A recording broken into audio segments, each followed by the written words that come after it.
That ASML have the opportunities to co-host the conference in Taiwan because in Taiwan, although we are the first country in Asia to have same-sex marriage, but still in the workplace there is very limited discussion and awareness of this topic. Chuck Stevens, I lead diversity and inclusion and belonging for Booking.com, based here in the Netherlands despite this accent.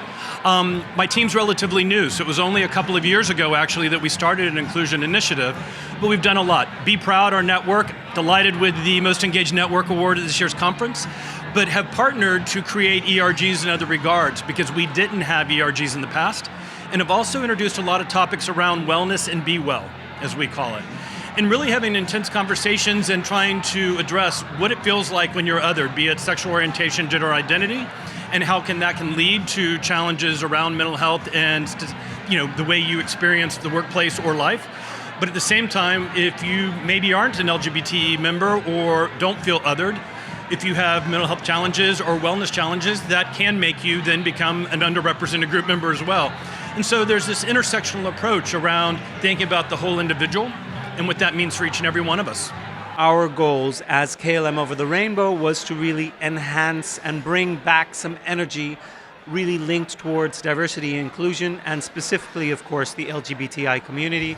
Bring that back to KLM, discuss it, being able to talk about that with senior management, with other levels throughout the company, within engineering and maintenance where the theme is relevant. So I would say it was a huge success for us as a company, and we were very proud to hold it. So yeah, awesome.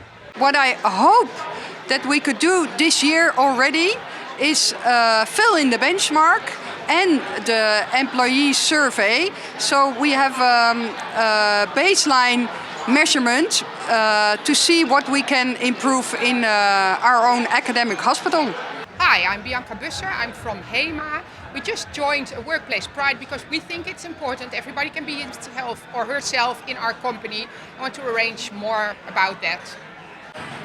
Hi, I'm Tamer. I'm here at the kickoff for the year of 2020 with Intertrust as part of the Workplace Pride network. And I was just speaking a little moment ago, and I was speaking about how being part of such a network is such a big thing, an important thing to me, because being someone who comes from Egypt, being LGBT, and having to go through the difficulties I had to go through in the workplace when I was working back in the Middle East were quite immense. They're quite character shaping and soul crushing sometimes.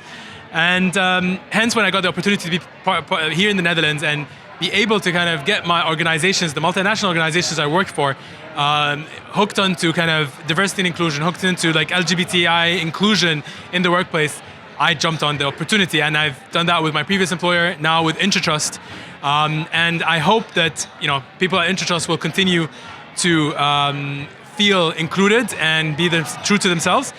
But I think what's also like on a bigger scale, I really hope that in 2020 and beyond, LGBT people in the Middle East get to feel safe and loved and accepted, but most fundamentally safe, because that's not currently the case. Thank you.